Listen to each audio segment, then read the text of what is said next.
Hi guys, samahan nyo akong panoorin hanggang dulo ang riverside ng Negros. Sobrang ganda, magagandang view.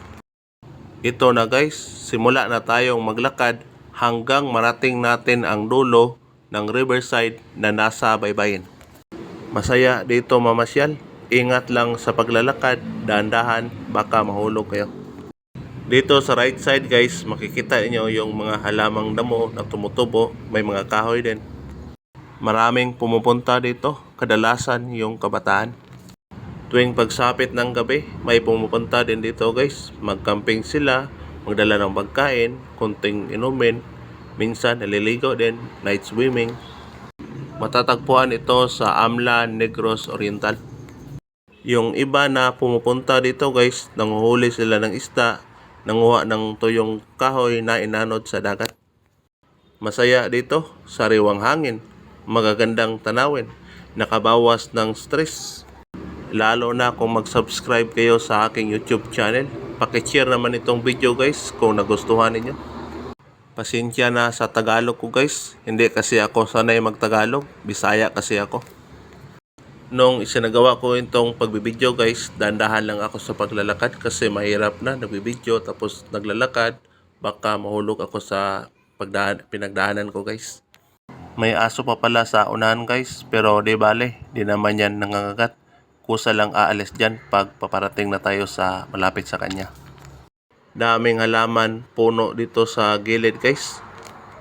Naka-inspire naman tingnan, nakakabawas talaga ng stress sa problema natin. Di natin namalayan guys, habang naglalakad tayo, medyo malapit-lapit na tayo ng konti. May hagdanan pa sa gilid ng wall guys, dito kayo dadaan kung bababa kayo sa tubig. Wow naman guys, ganda ng view, lalo na pag may kasama kayong GF or BF.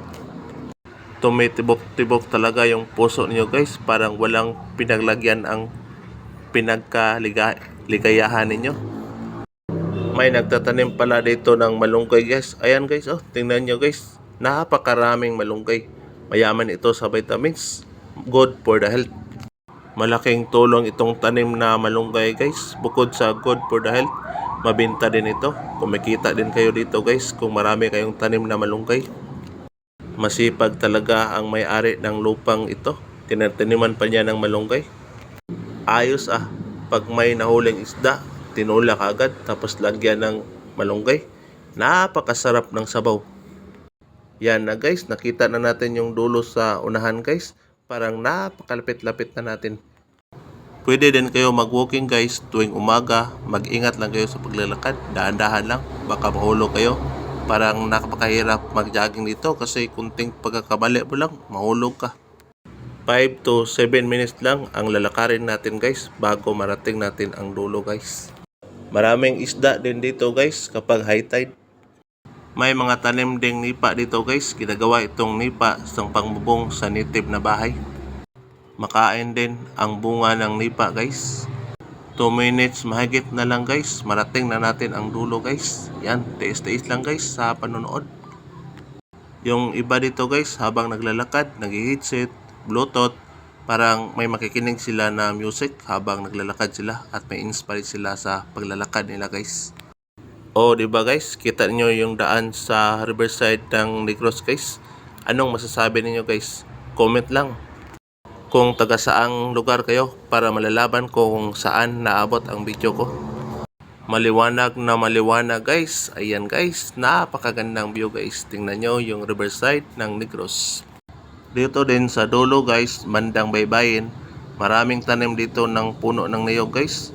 Malaking tulong ang puno ng niyog, tree of life. Kung stranded kayo sa isang island guys, tapos may puno ng niyog, survive na kayo guys. May pagkain na, may tubig pa kayo guys sa bunga ng niyog guys, kaya napakalaking tulong ng niyog guys. Ito na yung dulo guys. Wow naman, napakagandang view guys. Maraming tanim ng puno ng niyog at saka riverside. Pwede kayo maligo dito guys, mag-ihaw ng isda, picnic kasama ang pamilya at kaibigan. Hanggang dito lang po guys. Maraming salamat sa panonood.